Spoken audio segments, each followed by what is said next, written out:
Isang Filipino-led investment sa Australia ang patuloy na nagpapakita ng tagumpay sa larangan ng logistics at international trade. Binisita ng mga Pilipinong mamahayag ang Victoria International Container Terminal o VICT, isa sa pinakamoderno at ganap na automated container terminal sa Australia.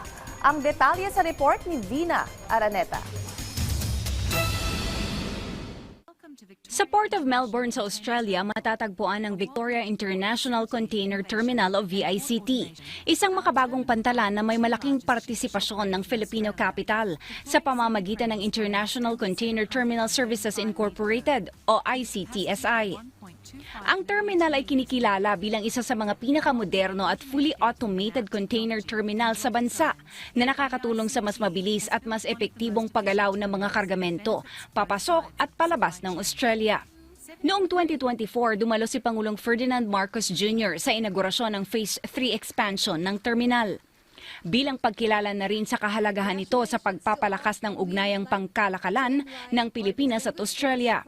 Ayon kay VICT Chief Executive Officer Bruno Porchetto, patuloy na pinalalakas ng terminal ang operasyon nito upang matugunan ang lumalaking pangangailangan sa international shipping. Obviously, we are proudly a Filipino company, so all the strategic decisions are are taken there. So there are obviously very capable and smart people that are taking the right decisions for the company. But what makes us special, besides being Filipino, is being ICTSI. I mean, ICTSI is a really unique company that behaves differently. It's a very agile organization that empowers people locally.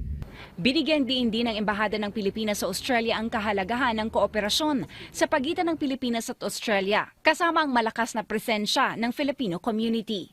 Ang VICT nila ay isang konkretong halimbawa kung paano nakapag-aambag ang mga kumpanyang Pilipino sa paglago ng ekonomiya sa ibang bansa.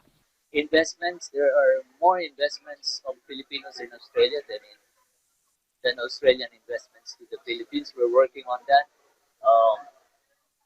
The Victoria International Container Terminal Port, a very modern automated port near Melbourne or in Melbourne, is owned by the Philippine ICTSI. I think it's one of the biggest investments of Filipinos in Razon Group. Sa kasalukuyan, halos 10 Pilipino ang nagtatrabaho rin sa terminal. Patunay na hindi lamang pamumuhunan, kundi paglikha rin ng mga pagkakataon para sa mga Pilipino sa iba't ibang panig ng mundo ang naidudulot ng proyekto. Vina Araneta para sa Pambansang TV sa Bagong Pilipinas.